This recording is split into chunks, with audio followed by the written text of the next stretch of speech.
Orang yang berada dalam situasi finansial yang lebih menantang saat mempertahankan sesuatu umumnya dilakukan karena mereka memberikan nilai yang tinggi pada hal tersebut dan menganggapnya sangat sulit untuk dilepaskan. Hal ini berbeda dengan tiap individu yang memiliki kelebihan finansial, di mana uang mungkin tidak memegang nilai yang sama tingginya. Oleh karena itu, bagi orang yang menghadapi tantangan finansial ketika mereka memulai bisnis dan mencapai kesuksesan, nilai yang mereka berikan pada bisnis tersebut cenderung sangat tinggi dan melepaskan menjadi hal yang sulit dilakukan. Di sisi lain, bagi orang yang lebih mapan secara finansial, mungkin mereka lebih bersedia untuk melepaskan suatu bisnis meskipun menghasilkan keuntungan yang besar. Inilah titik perbedaan dalam pandangan dan sikap terhadap bisnis antara individu dengan latar belakang finansial yang berbeda. Kenapa hal ini terjadi? Perbedaan dalam pandangan dan sikap terhadap bisnis antara individu dengan latar belakang finansial yang berbeda dapat disebabkan oleh beberapa faktor yang meliputi nilai-nilai personal, pengalaman hidup, dan persepsi terhadap resiko serta kesempatan. Mari kita bahas beberapa faktor yang mungkin mempengaruhi fenomena ini. 1. Nilai-nilai personal. Individu memiliki nilai-nilai personal yang berbeda terkait dengan uang, kepemilikan, dan tujuan hidup.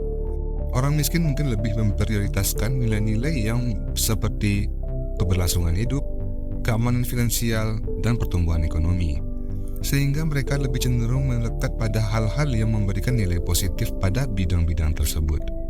Sedangkan orang-orang kaya lebih memprioritaskan bagaimana bisnis ini profit yang besar, walaupun itu harus melepaskan perusahaan tersebut. 2. Pengalaman hidup. Pengalaman hidup seseorang memainkan peran penting dalam membentuk pandangan mereka terhadap uang dan bisnis. Orang yang pernah mengalami kesulitan finansial mungkin lebih menghargai setiap peluang bisnis yang mereka raih, karena mereka tahu seberapa berat perjuangan untuk mencapai kesuksesan. Di sisi lain, orang kaya juga menghargai bisnis mereka termasuk usaha mereka.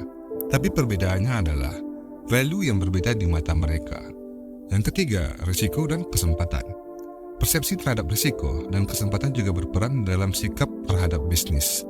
Orang miskin yang merasa telah mengambil risiko yang besar dengan memulai bisnis mungkin akan berkomitmen lebih kuat untuk mempertahankannya, karena mereka telah mengalami perjuangan menghadapi risiko tersebut.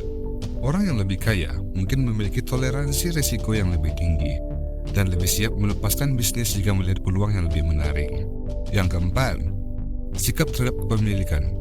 Pandangan mengenai kepemilikan dan kepemilikan atas hasil usaha juga mempengaruhi cara seseorang memandang bisnis. Orang yang merasa sulit untuk mendapatkan kepemilikan mungkin akan lebih enggan untuk melepaskan bisnis karena merasa bisnis tersebut menjadi bagian integral dari identitas mereka. Dan yang kelima terakhir, yaitu tujuan hidup. Tujuan hidup seseorang termasuk aspirasi karir, keluarga, dan kontribusi terhadap masyarakat juga mempengaruhi cara mereka memandang bisnis. Orang miskin mungkin melihat bisnis sebagai sarana untuk meraih tujuan hidup yang penting bagi mereka. Semua faktor ini bersama-sama membentuk cara individu memahami dan bersikap terhadap bisnis. Penting untuk diingat bahwa pandangan ini tidak mutlak dan dapat berbeda-beda pada setiap individu, tapi tergantung pada latar belakang finansial mereka. Seseorang yang memiliki latar belakang finansial yang lebih terbatas, ya orang miskin, dan seseorang yang memiliki kelebihan finansial, berikut adalah beberapa keunggulan dan kerugian yang dapat ditemukan di antara keduanya. Yang pertama, kita masuk ke orang miskin dulu. Ketekunan dan ketahanan. Orang yang mengalami keterbatasan finansial seringkali mengembangkan sifat ketekunan dan ketahanan yang kuat dalam menghadapi rintangan dan kesulitan. Ya, bisa dibilang kata lainnya adalah konsisten. Yang kedua, kreativitas dalam menghadapi masalah. Keterbatasan finansial sering memaksa orang untuk berpikir kreatif dan mencari solusi yang inovatif dalam menghadapi masalah. Yang ketiga, penghargaan atas nilai sesungguhnya. Orang dengan keterbatasan finansial cenderung menghargai nilai-nilai dasar seperti keluarga, persahabatan, dan kerja keras. Pengalaman menghadapi kesulitan finansial dapat mengasah semangat perjuangan dan hasrat untuk meraih kesuksesan. 5. Kemampuan mengelola keuangan dengan bijak. Orang dengan latar belakang finansial yang terbatas mungkin lebih terampil dalam mengelola keuangan dengan bijak dan membuat keputusan finansial yang lebih hati-hati. Dan berikut kerugian dengan orang latar belakang finansialnya yang terbatas, atau bisa dibilang orang miskin. Yang pertama itu adalah keterbatasan akses. Keterbatasan dana Keterbatasan dana dapat memberi akses terhadap peluang pendidikan, kesehatan, dan kesempatan bisnis yang lebih baik. Yang kedua, tingkat stres yang lebih tinggi. Keterbatasan finansial yang seringkali menyebabkan tingkat stres yang lebih tinggi karena sulitnya memenuhi kebutuhan dasar. Dan yang ketiga, batasan pilihan hidup. Terbatasnya sumber daya manusia, terbatasnya sumber daya dapat membatasi pilihan dalam hal pendidikan, pekerjaan, dan gaya hidup. Yaitulah salah satu kerugian dari orang miskin yang ingin untuk berusaha. Sekarang kita bahas untuk orang yang berkelebihan finansial. Yang pertama, akses terhadap peluang. Sebagaimana kita tahu, kelebihan finansial memberikan akses yang lebih besar dan lebih luas. Yang kedua, kekuatan finansial dalam keadaan darurat.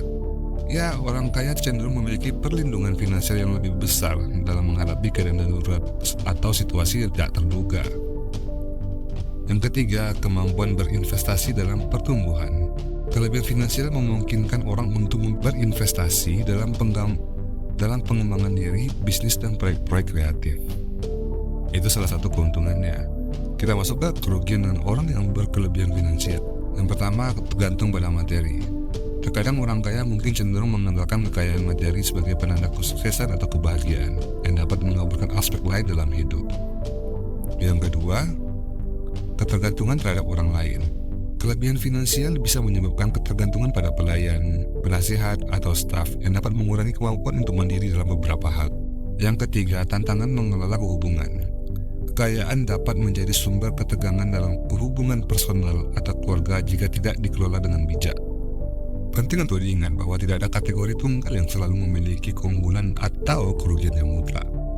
Setiap individu dapat memiliki kombinasi beragam keunggulan dan kerugian, terlepas dari latar belakang finansial mereka. Apa yang bisa kita ambil dari kedua orang ini?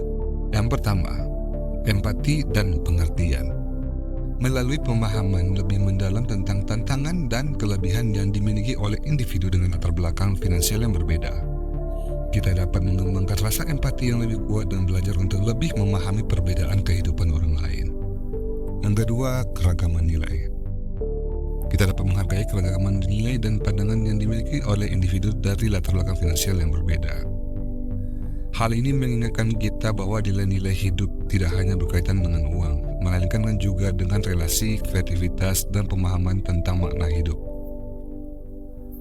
Yang ketiga, belajar dari kekuatan lain. Orang miskin dapat mengambil inspirasi dari keuletan dan ketahanan yang mereka kembangkan dalam menghadapi rintangan finansial. Sementara orang kaya dapat belajar dari manfaat memberikan prioritas pada hal-hal yang benar-benar berarti di luar kekayaan materi. Yang keempat, pentingnya pendidikan dan keterampilan.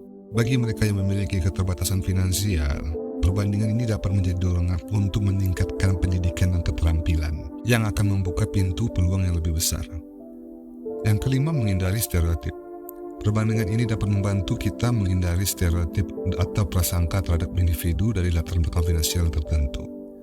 Ini dapat mendorong kita untuk melihat orang sebagai individu unik dengan pengalaman, aspirasi, dan potensi yang berbeda-beda. Yang keenam, sumber inspirasi. Yang ketujuh, pemberdayaan dan solidaritas.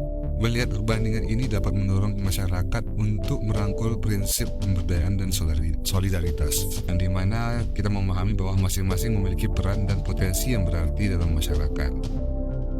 Penting untuk mengambil hikmah dan pelajaran dari perbandingan ini. Itulah perbedaannya antara orang kaya dan orang miskin dalam dunia bisnis. Di salah satu mereka memiliki keunggulan, salah satu sisi mereka juga memiliki kerugian. Tapi tidak bisa juga dibilang bahwa orang miskin tidak akan sukses tanpa finansial yang lebih kuat. Tidak. Mereka itu memiliki nilai value terhadap materi itu dengan dua mata pandangan yang berbeda-beda. Orang miskin memberikan nilai bisnis mereka itu dengan value yang berbeda dengan orang kaya.